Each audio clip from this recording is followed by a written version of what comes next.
ಸರ್ಕಾರ ಏನು ಪಂಚ ಗ್ಯಾರಂಟಿಗಳನ್ನು ನಾವು ಕೊಟ್ಟಿದ್ದೇವೆ, ಆ ಗ್ಯಾರಂಟಿಗಳನ್ನು ಯಾರು ಕೂಡ ಬದಲಾವಣೆಯನ್ನು ಮಾಡಲಿಕ್ಕೆ ಸಾಧ್ಯನೇ ಇಲ್ಲ.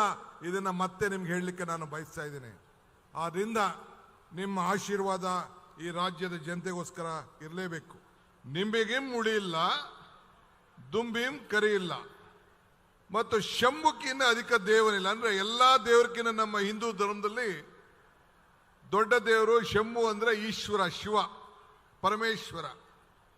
ಅವರು ದೊಡ್ಡ ದೇವರು ಅಂತೇಳಿ ನಮ್ಮಲ್ಲಿ ಒಂದು ಸಂಪ್ರದಾಯ, ನಮ್ಮ ನಂಬಿಕೆ. ಅದಾದ ಮೇಲೆ ಕೊನೆಗೆ ಏನು ಹೇಳ್ತಾರೆ ಅಂದ್ರೆ, ನಿಂಬೆಗಿಂ ಉಳಿಯಿಲ್ಲ, ದುಂಬಿಗಿಂ ಕರಿಯಿಲ್ಲ, ಶಂಭುಕ್ಕಿನ ಅಧಿಕ ದೇವನಿಲ್ಲ, ನಂಬಿಕೆಗಿನ್ನ ದೊಡ್ಡ ಗುಣ ಇಲ್ಲ ಅಂತ. ಅಂದ್ರೆ ಎಲ್ಲಾ ಗುಣಗಳಕ್ಕಿಂತ ದೊಡ್ಡ ಗುಣ ಯಾವ್ದಪ್ಪ ಅಂದ್ರೆ ನಂಬಿಕೆ. ಹಂಗೆ ನಾವೆಲ್ಲ ಇಷ್ಟು ಜನ ಮಂತ್ರಿಗಳು, ಸರ್ಕಾರ, ಈ ಇಂಡಿ ತಾಲೂಕಿನ ಮಹಾಜನತೆ ಮೇಲೆ ನೀವು ಸತತವಾಗಿ 3 ಬಾರಿ ನಮ್ಮ ಯಶವಂತಗೌಡ ಪಾಟೀಲ್ ಅವ್ರನ್ನ ಆಯ್ಕೆ ಮಾಡಿ ಸುಮಾರು ಇವತ್ತು 5,000 ಕೋಟಿ ರೂಪಾಯಿಯನ್ನ ಪಡ್ಕೊಳ್ಳುವಂತ ಭಾಗ್ಯ ಪಡೆದಿದ್ದೀರಲ್ಲ, ಇದು ನಿಮ್ಮೆಲ್ಲರ ಭಾಗ್ಯ ಭಾಗ್ಯ ಭಾಗ್ಯ ಅಂತ ನಾನು ಭಾವಿಸ್ಕೊಂಡಿದ್ದೇನೆ. ಈ ಜಿಲ್ಲೆಯಲ್ಲಿ ಒಂದು ಶಾಸಕರನ್ನು ಬಿಟ್ರೆ ಎಲ್ಲ ಶಾಸಕರನ್ನು ಕೂಡ ಆಯ್ಕೆ ಮಾಡಿ ನಮ್ಮ ಸರ್ಕಾರ ನಿಮ್ಮ ಸತತವಾಗಿ ಸೇವೆಯನ್ನು ಮಾಡಲಿಕ್ಕೆ ತಾವು ಸಹಾಯನ ಮಾಡ್ಕೊಂಡು ಬಂದಿದ್ದೀರಿ. ಈ ನಿಂಬೆಹಣ್ಣು ಪೂಜೆಗೂ ಉಪಯೋಗಿಸ್ತೀವಿ, ದೃಷ್ಟಿಗೂ ಉಪಯೋಗಿಸ್ತೀವಿ, ಇದನ್ನ ಊಟಕ್ಕೂ ಉಪಯೋಗಿಸ್ತೀವಿ, ಒಳ್ಳೆ ರುಚಿ ಬರಲಿ ಅಂತೇಳಿ. ಎಲ್ಲ ನಮ್ಮಲ್ಲಿರುವಂತ ಅನೇಕ ಭಾವನೆಗಳ, ಕೆಟ್ಟ ಭಾವನೆಗಳನ್ನ ಇಳಿ ತೆಗೆದು, ದೃಷ್ಟಿ ತೆಗೆದು ಮನುಷ್ಯನನ್ನ ಶುದ್ಧಿ ಮಾಡಲಿಕ್ಕೂ ನಾವು ಉಪಯೋಗಿಸ್ತೀವಿ. ಅಂತ ನಿಂಬೆಹಣ್ಣಿನ ನಾಡು ಈ ಇಂಡಿ ತಾಲೂಕು. ನಾನು ಎಂ.ಬಿ. ಪಾಟೀಲ್ ಕೇಳ್ತಾ ಇದ್ದೆ, ನಮ್ಮ ಕಡೆ ಹಿಂಗೆ ಈ ನಿಂಬೆಹಣ್ಣು ಬರೋದಿಲ್ವಲ್ಲ, ಎಷ್ಟು ಬೆಳೀತಾರೆ ರೈತರು ಅಂತೇಳಿ. ಬಹಳ ಸಂತೋಷ ಆಯ್ತು. ಈ ಒಂದು ಪವಿತ್ರವಾದಂತಹ ನಾಡಿಗೆ ಬಂದು, ಬಹುಶಃ ನಿಮ್ಗೊಂದು ಸತ್ಯ ಹೇಳಬೇಕು ಅಂದ್ರೆ, ನಾನು 2ನೇ ಬಾರಿಗೆ ನೀರಾವರಿ ಸಚಿವರಾದ ಮೇಲೆ ಬೇರೆ ಯಾವ ಕ್ಷೇತ್ರಕ್ಕೂ ನಾನು ಮುಖ್ಯಮಂತ್ರಿಗಳು ಇಷ್ಟು ಹಣ ಕೊಡಲಿಲ್ಲ. ಇಂಡಿ ಕ್ಷೇತ್ರಕ್ಕೆ ಮಾತ್ರ ಎಷ್ಟು ದೊಡ್ಡ ಮೊತ್ತದ ಹಣವನ್ನ ಮೊನ್ನೆ ತಾನೇ ಬೋರ್ಡ್ನಲ್ಲಿ 3,081 ಕೋಟಿ ರೂಪಾಯಿ ವೆಚ್ಚದ ಯೋಜನೆಯನ್ನ ಮಂಜೂರು ಮಾಡಿ ಮೊನ್ನೆ ಶುಕ್ರವಾರ, ಹಿಂದೆ 534 ಕೋಟಿ ರೂಪಾಯಿ, ಇನ್ನೊಂದು 243 ಕೋಟಿ, ಒಟ್ಟು ಸುಮಾರು 4,000ಕ್ಕೂ ಹೆಚ್ಚು ಕೋಟಿ ರೂಪಾಯಿ ಹಣವನ್ನ ಇವತ್ತು ನಿಮಗೆ ಕೊಟ್ಟು ನಿಮ್ಮ ಬದುಕಿಗೆ ಸುಮಾರು ಒಟ್ಟು ಹೆಚ್ಚು ಕಮ್ಮಿ 93,000 ಎಕರೆ ನೀರಾವರಿಗೋಸ್ಕರ ಜಮೀನನ್ನ, ಎಕರೆ ಜಮೀನನ್ನ ಕೊಟ್ಟು ಇವತ್ತು ನಿಮ್ಮ ರೈತರಿಗೋಸ್ಕರ ಸೇವೆಯನ್ನು ಮಾಡಿಕೊಂಡು ಇವತ್ತು ಇಲ್ಲಿಗೆ ಬಂದಿದ್ದೇವೆ. ಇದು ಸಣ್ಣ ಕೆಲಸ ಅಲ್ಲ. ಬೇರೆ ನಮ್ಮ ಕಡೆ ಕ್ಷೇತ್ರಗಳ ಶಾಸಕರು 5 ಕೋಟಿ ಕೊಡಿ, 10 ಕೋಟಿ ಕೊಡಿ, 20 ಕೋಟಿ ಕೊಡಿ, 30 ಕೋಟಿ ಕೊಡಿ ಅಂತ ಕೇಳ್ತಾರೆ. ಆದರೆ ನಮ್ಮ ಯಶವಂತಗೌಡ ಪಾಟೀಲ್ ಅವರ ಮೇಲೆ ವಿಶ್ವಾಸವನ್ನು ಇಟ್ಟು, ಅವರ ಪ್ರೀತಿಯಿಂದ ನನಗೇನು ಬೇಡ, ನನ್ನ ಕ್ಷೇತ್ರದ ಜನರ ಬದುಕಿಗೆ, ರೈತರ ಬದುಕಿಗೋಸ್ಕರ ನೀವು ಸಹಾಯ ಮಾಡಬೇಕು ಅಂತ ಕೇಳಿದಾಗ ನಾವು ಇವತ್ತು ಈ ಯೋಜನೆಯನ್ನು ಮಂಜೂರು ಮಾಡಿ ಬಂದಿದ್ದೇವೆ. ಹಿಂದೆ ಎಂ.ಬಿ. ಪಾಟೀಲ್ ಅವರ ಕಾಲದಲ್ಲಿ ಆಗಿತ್ತು ಏನೋ ನನಗೆ ಗೊತ್ತಿಲ್ಲ. ಆದರೆ ಇವತ್ತು ಈ ಜಿಲ್ಲೆಯಲ್ಲಿ, ಇಡೀ ರಾಜ್ಯದಲ್ಲಿ ಅತಿ ಹೆಚ್ಚು ಯೋಜನೆಯನ್ನ ನಮ್ಮ ನೀರಾವರಿಗೆ ನಾವು ಕೊಟ್ಟುಕೊಂಡು ಇಲ್ಲಿಗೆ ಬಂದಿದ್ದೇವೆ. ಇದು ವರ್ತಿ ರೇವಣಸಿದ್ದೇಶ್ವರ ಏತ ನೀರಾವರಿ, ಚಿದಗುಂಡಿ ಶಾಖಾ ಕಾಲುವೆ ಮತ್ತು ಇಂಡಿ ತಾಲೂಕಿನ 19 ಕೆರೆ, ಈ ಯೋಜನೆಗಳನ್ನ ಇವತ್ತು ಇಲ್ಲಿ ಭೂಮಿ ಪೂಜೆಯನ್ನ ನಾವು ಮಾಡಿದ್ದೇವೆ.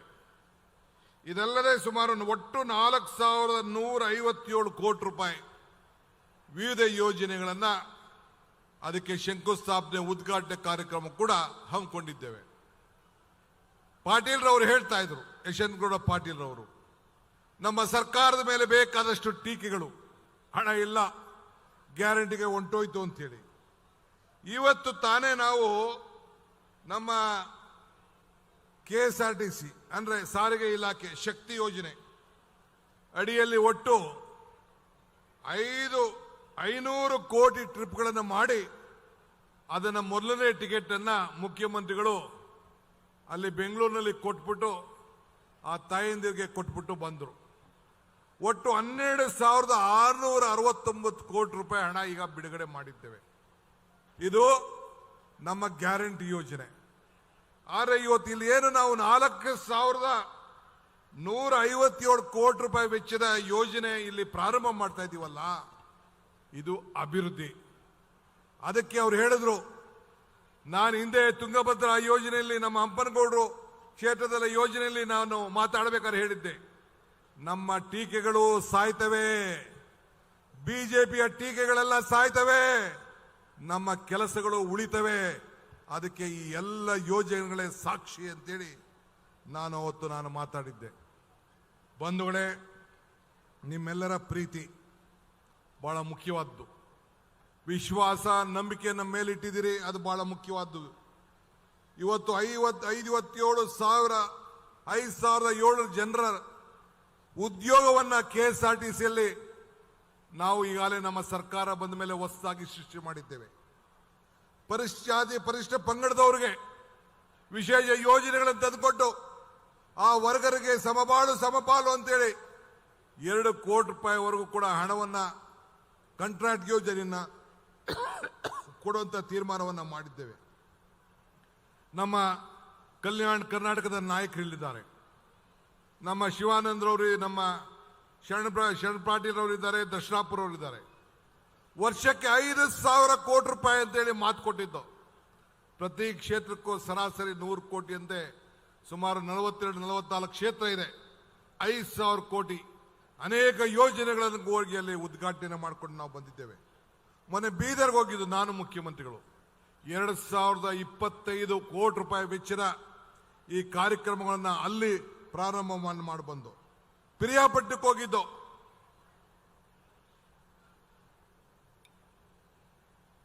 ಅಲ್ಲಿ 500 ಕೋಟಿ.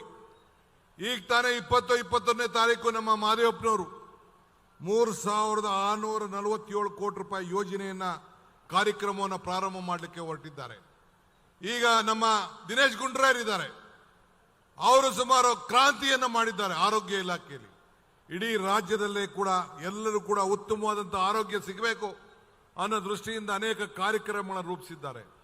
ನಮ್ಮ HK ಪಾಟೀಲ್ ಅವರಿದ್ದಾರೆ, ಪ್ರವಾಸಿ ಮಂದಿರಗಳಲ್ಲಿ, ಯಲ್ಲಮ್ಮ ಕ್ಷೇತ್ರದಲ್ಲಿ, ಎಲ್ಲ ಕಡೆ, ಮೈಸೂರಿನಲ್ಲಿ ಎಲ್ಲ ಕಡೆ ಕೂಡ ಪ್ರವಾಸ ಕ್ಷೇತ್ರಗಳಿಗೆ ಇವತ್ತು ಅತಿ ಹೆಚ್ಚು ಉತ್ತೇಜನವನ್ನು ಕೊಟ್ಟು ಕಾರ್ಯಕ್ರಮಗಳನ್ನು ರೂಪಿಸಿಕೊಂಡು ಬಂದಿದ್ದಾರೆ.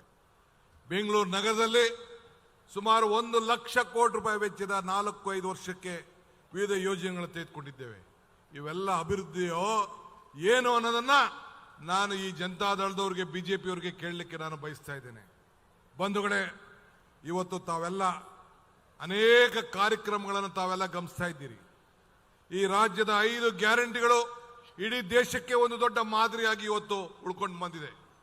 ಇಡೀ ದೇಶ, ಬಿಜೆಪಿಯ ರಾಜ್ಯಗಳು, ಬಿಜೆಪಿ ಸರ್ಕಾರದ ರಾಜ್ಯಗಳು ಕರ್ನಾಟಕ ರಾಜ್ಯದ ಮಾದರಿಯನ್ನ, ಈ ಗ್ಯಾರಂಟಿ ಯಾರೆಯನ್ನ ಇವತ್ತು ಮಾಡ್ಕೊಂಡು ಬರ್ತಾ ಇದ್ದಾರೆ. ಈ ಗ್ಯಾರಂಟಿ ಯೋಜನೆ ಯಾಕೆ ತಂದೋ? ನಿಮ್ಮ ಬದುಕಿಗೋಸ್ಕರ. ನಿಮ್ಮ ಬದುಕಿನಲ್ಲಿ ಇವತ್ತು ಬೆಲೆ ಏರಿಕೆಗಳು ಗಗನಕ್ಕೆ ಹೋಗ್ತಾ ಇದೆ, ಆದಾಯಗಳು ಪಾತಾಳಕ್ಕೆ ಹೋಗ್ತಾ ಇದೆ. ಇದನ್ನ ಸರಿಸಮಾನತೆ ಮಾಡಿ ನಿಮ್ಮ ಬದುಕನ್ನ ಸರಿಯಾದ ರೀತಿಯಲ್ಲಿ ತೆಗೆದುಕೊಂಡು ಹೋಗಬೇಕು ಅನ್ನೋ ದೃಷ್ಟಿಯಿಂದ ಸುಮಾರು ಒಂದು ಕುಟುಂಬಕ್ಕೆ ಸರಾಸರಿ 5,000 ರೂಪಾಯಿ ಒಂದು ತಿಂಗಳಿಗೆ ಸಿಗುವಂತ ಈ ಕಾರ್ಯಕ್ರಮ ಯಾವ್ದಾದ್ರು ಸರ್ಕಾರ ಕೊಟ್ಟಿತ್ತು ಅಂದ್ರೆ ಇದು ಕಾಂಗ್ರೆಸ್ ಸರ್ಕಾರ ಅನ್ನೋದನ್ನ ಯಾರು ಕೂಡ ಮರೀಲಿಕ್ಕೆ ಸಾಧ್ಯ ಇಲ್ಲ. ಇತಿಹಾಸ ಪುಟಕ್ಕೆ ನಾವು ಸೇರ್ಕೊಂಡು ನಾವು ಬಂದಿದ್ದೇವೆ. ಅನೇಕರು ಟೀಕೆ ಮಾಡ್ತಾ ಇರ್ತಾರೆ, ಟೀಕೆ ಮಾಡಲಿ. ಈಗ ಹಣ್ಣು ಯಾವ್ದಾದ್ರು ಮರದಲ್ಲಿ ಚೆನ್ನಾಗಿ ಬಿದ್ದರೆ ಹಣ್ಣು ನೋಡಿ ಎಲ್ಲರೂ ಕೂಡ ಕಲ್ಲು ಹೊಡಿಲಿಕ್ಕೆ ಪ್ರಯತ್ನವನ್ನು ಮಾಡ್ತಾರೆ. ಆದರೆ ಇವತ್ತು ನಾವು ಮಾಡಿರುವಂಥ ಸಾಧನೆಗಳು ಶಾಶ್ವತವಾಗಿ ಬದುಕಂತ ಸಾಧನೆಗಳು. ತಮಗೆಲ್ಲ ಒಂದು ಹೇಳಲಿಕ್ಕೆ ನಾನು ಬಯಸ್ತಾ ಇದ್ದೇನೆ. ಇತಿಹಾಸದಲ್ಲಿ ನಮ್ಮ ಕಾಂಗ್ರೆಸ್ ಸರ್ಕಾರ 60-70 ವರ್ಷ ಈ ದೇಶವನ್ನು ಆಳಿದೆ. ಕೊಟ್ಟಂತ ಯೋಜನೆಗಳನ್ನ ಯಾರು ಕೂಡ ಬದಲಾವಣೆಯನ್ನು ಮಾಡೋಕ್ಕಾಗಿಲ್ಲ.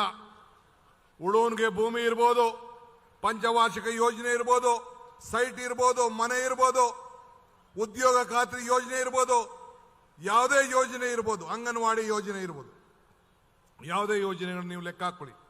ಯಾರು ಕೂಡ ಬದಲಾವಣೆಯನ್ನು ಮಾಡಲಿಕ್ಕೆ ಸಾಧ್ಯ ಇಲ್ಲ. ನಮ್ಮ ಇಂದಿರಾ ಗಾಂಧಿ ಅವರ ಕಾಲದಲ್ಲಿ old age pension, widow pension ಹಿಂಗೆಲ್ಲ ಕೂಡ ಕೊಟ್ಕೊಂಡು ಬಂದ್ರು, ಬದಲಾವಣೆ ಮಾಡೋಕ್ಕಾಗಲಿಲ್ಲ. ಹಾಗೆ ಇವತ್ತು ಹೇಳ್ತಾ ಇದ್ದೀನಿ, ಈ ರಾಜ್ಯದ ಜನತೆಗೆ ಒಂದು ಉತ್ತಮವಾದಂಥ ಆಡಳಿತವನ್ನು ನಾವು ಕೊಡ್ತಾ ಇದ್ದೇವೆ. ಇವತ್ತು ಇಂಥ ಅನೇಕ ಯೋಜನೆಗಳನ್ನು ಮುಂದುವರಿಸ್ಕೊಂಡು ನಾವು ಹೋಗ್ತೇವೆ.